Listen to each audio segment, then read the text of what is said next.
Hello friends and welcome back to the channel. I'm so grateful you've joined me today for what might be one of the most important conversations we'll have together. Today we're talking about something incredibly close to my heart, and yours too, quite literally. Heart health becomes increasingly precious as we journey through our 70s, 80s, and beyond. The wonderful news I want to share with you today is that your heart's well-being isn't entirely in the hands of fate or genetics. In fact, many key indicators of heart health are things you can influence, monitor, and improve, no matter your age. I remember my dear friend Martha. At 78, she would say, "I'm too old to start worrying about all that health stuff now," but when her doctor pointed out some concerning signs during her checkup, she reluctantly made a few changes to her daily routine. 6 months later, not only had her numbers improved dramatically, but she called me, almost breathless with excitement, the good kind, to tell me she'd just danced at her grandson's wedding, something she couldn't have imagined doing before. That's why I'm sharing these 7 critical heart health indicators with you today. Because, just like Martha, the choices you make right now can create beautiful possibilities for your tomorrow. Each of these signs is a window into your heart's health, and more importantly, each one gives you a chance to make positive changes. So let's begin this journey together, shall we?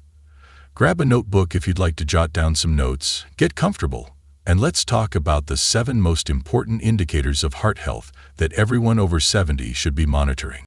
Blood pressure levels.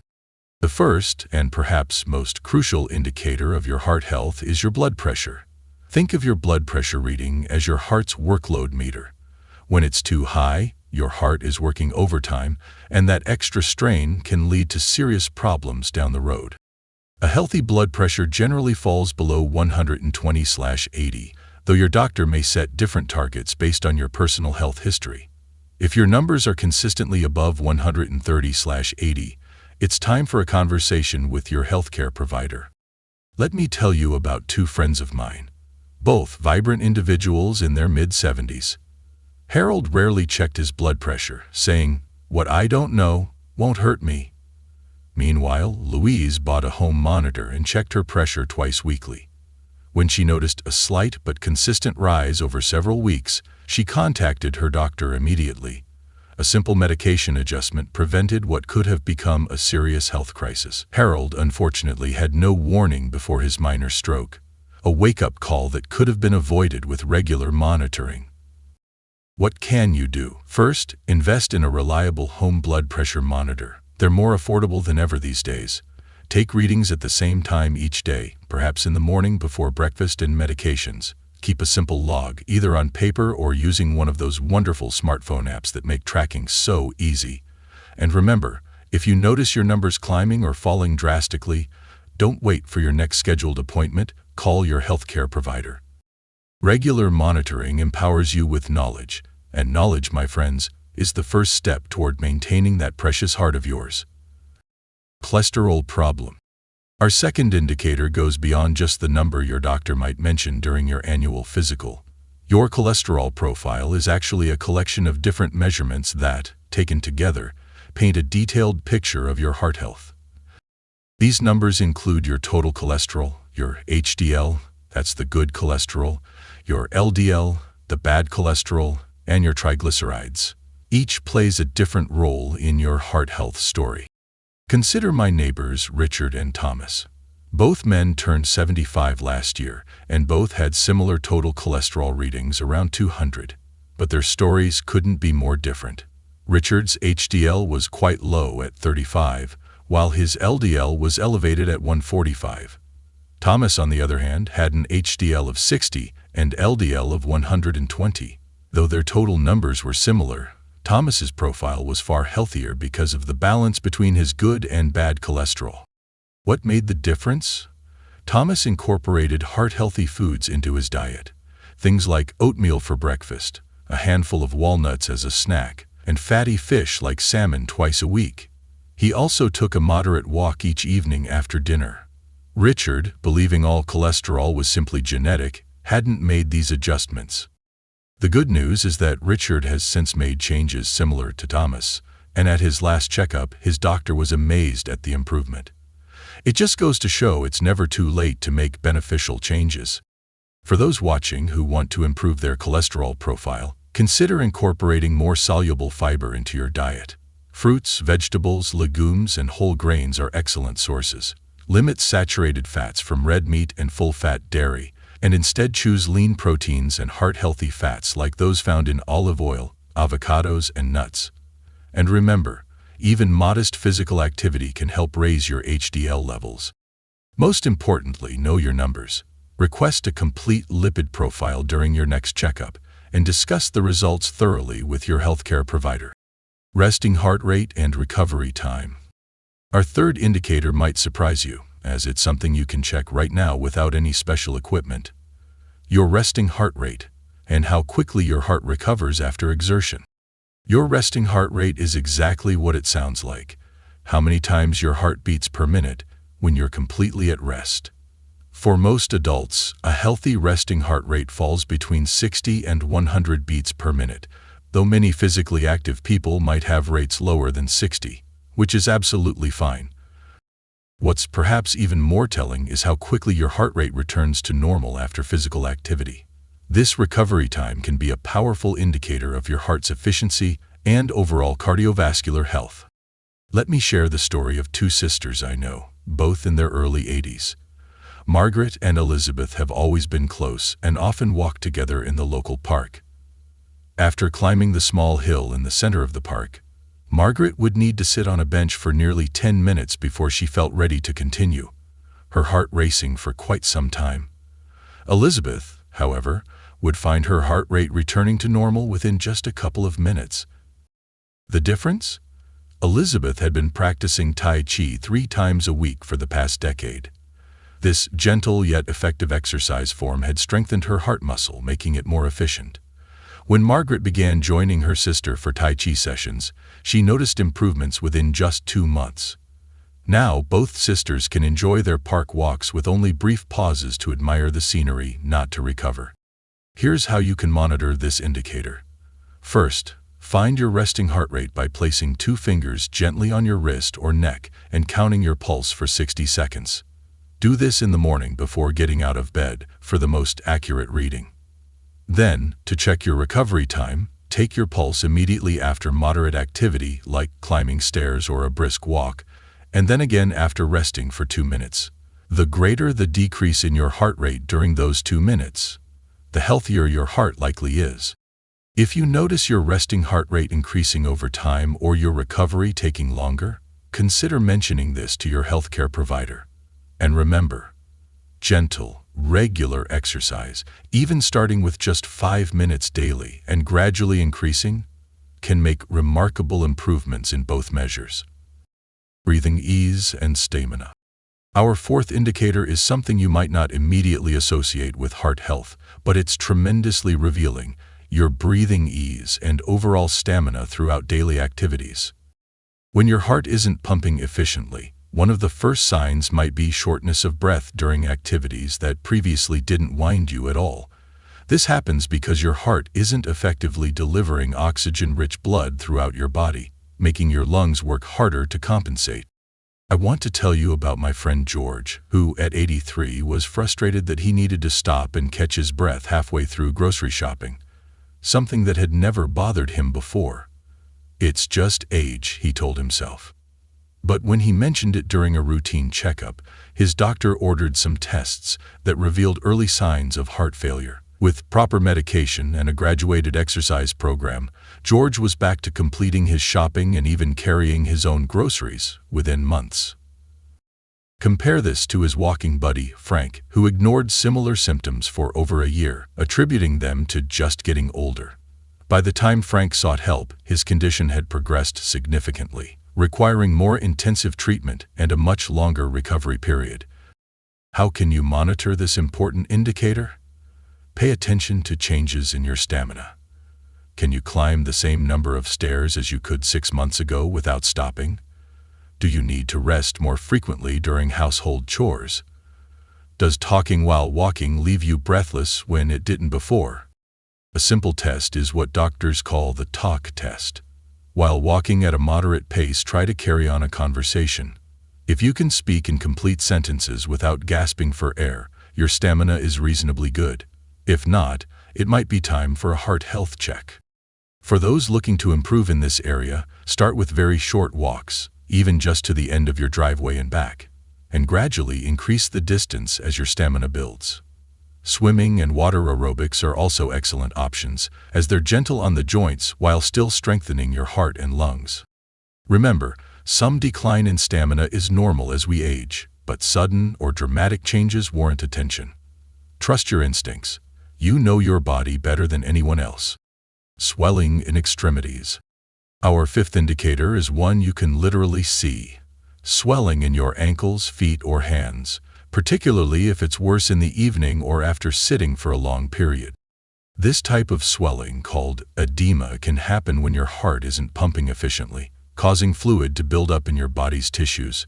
It's particularly common in the lower extremities due to gravity's effects throughout the day. My cousin Gloria noticed her ankles would swell dramatically by evening, especially on days when she'd been on her feet cooking or gardening. She dismissed it as just part of getting older until her daughter, a nurse, visited and immediately recognized it as a potential heart concern. A visit to the cardiologist revealed Gloria was indeed experiencing early heart failure. With medication and some lifestyle adjustments, including reducing her salt intake dramatically, the swelling subsided and her heart function improved. In contrast, her neighbor Shirley experienced similar swelling but attributed it correctly to the excessive salt in her diet. By simply reducing her sodium intake and elevating her feet for 20 minutes 3 times daily, she saw a significant improvement without needing medication. To monitor this indicator, make it a habit to check your ankles and feet each evening. Press gently with your thumb for a few seconds. If an indentation remains after you remove your thumb, what doctors call pitting edema, that's a sign worth discussing with your healthcare provider. Some practical steps you can take include limiting your salt intake, avoiding sitting or standing in one position for too long, elevating your feet several times throughout the day, and wearing compression stockings if recommended by your doctor. Also, staying properly hydrated, yes, drinking water, can actually help reduce fluid retention, though it seems counterintuitive. And here's something important to remember. Sudden or severe swelling, especially if it's accompanied by shortness of breath, warrants immediate medical attention. Don't wait for your next appointment if you notice dramatic changes. Sleep patterns and interruptions. Our sixth indicator might surprise you, as it happens when you're not even aware. Your sleep patterns, particularly interruptions and breathing during sleep. Many heart conditions, including undiagnosed ones, can first manifest during sleep. Conditions like sleep apnea, where breathing repeatedly stops and starts during sleep, can put tremendous strain on your heart and increase your risk for various cardiovascular problems. Let me tell you about my brother-in-law, Robert. At 76, he was always tired, despite sleeping what seemed like a full 8 hours each night. His wife often complained about his loud snoring and mentioned that sometimes he seemed to stop breathing briefly during sleep, only to gasp and start again. When he finally mentioned these symptoms to his doctor, a sleep study revealed severe sleep apnea. Treatment with the CPAP machine not only improved his sleep quality, but also reduced his previously elevated blood pressure. By contrast, my friend Dorothy experienced similar daytime fatigue but discovered her sleep interruptions were due to her evening glass of wine, which she enjoyed with dinner. Once she moved her single drink to earlier in the evening, at least 3 hours before bedtime, her sleep quality improved dramatically, as did her daytime energy levels. How can you monitor this heart health indicator? Pay attention to how you feel upon waking. Do you feel rested, or do you wake up feeling as tired as when you went to bed? Ask your sleeping partner if they've noticed loud snoring, gasping, or periods when you seem to stop breathing. Apps and smartwatches can also help track your sleep patterns, though they're not as accurate as medical sleep studies. If you suspect sleep apnea or other sleep breathing issues, don't hesitate to discuss them with your healthcare provider. Treatment options have improved dramatically in recent years and can be life-changing and potentially life-saving. For general sleep improvement, establish a regular sleep schedule, create a restful bedroom environment, limit caffeine and alcohol, especially in the hours before bedtime, and develop a relaxing pre-sleep routine. These simple changes can make a tremendous difference in both your sleep quality and your heart health. Emotional well-being and stress levels. Our seventh and final indicator might be the most overlooked, yet is profoundly important: your emotional well-being and how you manage stress. The connection between heart health and emotional health is powerful and works in both directions. Chronic stress, anxiety, depression, and loneliness can all contribute to heart problems. Conversely, heart conditions can trigger or worsen emotional health challenges. I'd like to tell you about two dear friends who took very different approaches to widowhood in their 70s. After losing her husband of 52 years, Eleanor withdrew from her community, rarely leaving home or engaging with friends. Her blood pressure, previously well controlled, began to rise, and within a year she experienced a minor heart attack. In contrast, when Victoria's husband passed away, she allowed herself to grieve fully, but also consciously sought connection. She joined a widow's support group, volunteered at the local library reading to children, and maintained her weekly card game with friends. Despite her profound loss, Victoria's heart health remained stable, and she often remarked that these connections kept her heart beating with purpose. How can you monitor this important indicator? Take regular inventory of your emotional well-being. Are you experiencing persistent sadness? Do you feel connected to others or isolated? How do you handle daily stressors? Do they overwhelm you, or can you manage them effectively? For those looking to improve in this area, consider these approaches. Maintain social connections, even when it feels difficult. Practice some form of stress reduction technique daily, whether that's meditation, prayer, deep breathing exercises, or simply sitting quietly in nature. Physical activity, even gentle movement like walking or gardening, can have profound effects on mood and stress levels. And perhaps most importantly, be willing to seek help when needed, whether from friends, family, clergy, or mental health professionals. Remember, caring for your emotional health isn't self-indulgent. It's a vital part of caring for your heart. As we bring our time together to a close today, I want to emphasize something incredibly important. These 7 indicators aren't just numbers or observations. They're opportunities. Each one gives you a chance to take positive action for your heart health, no matter your age. Think about Martha dancing at her grandson's wedding, George completing his grocery shopping with newfound energy, or Victoria finding purpose and connection after profound loss. These aren't unusual success stories. They're examples of what's possible when we pay attention to the signs our bodies give us and take action accordingly. I encourage you to choose just one indicator from today's discussion to focus on this week. Perhaps you'll start monitoring your blood pressure at home, or you'll pay closer attention to swelling in your ankles, or maybe you'll reach out to reconnect with a friend you've been missing. Small steps lead to significant journeys, especially when it comes to heart health. Remember, the goal isn't perfection. It's progress. Celebrate every small improvement, every positive choice, every day that you prioritize your heart's well-being. You've lived a rich life full of experiences and wisdom, and taking care of your heart now means you'll have more time to share that wisdom with those you love. Before we part ways today, I'd love to ask for your help in spreading this important information. If you found this video valuable, please consider giving it a thumbs up and sharing it with someone in your life who might benefit from these insights. Perhaps a spouse, a sibling, a friend, or even your adult children who might be concerned about your health. If you have questions about any of the indicators we discussed today, please leave them in the comments below. I read every comment and do my best to respond to as many as possible. And if you have your own story about improving your heart health, I encourage you to share it. Your experience might be exactly what inspires someone else to take that first step. Don't forget to subscribe to the channel if you haven't already, and click that notification bell to be alerted when I post new videos about health and wellness for our generation. Thank you for spending this time with me today. Your heart has been faithfully beating for you for over 7 decades. Isn't it worth taking a few minutes each day to return the favor? Until next time, keep your heart healthy and your spirit young.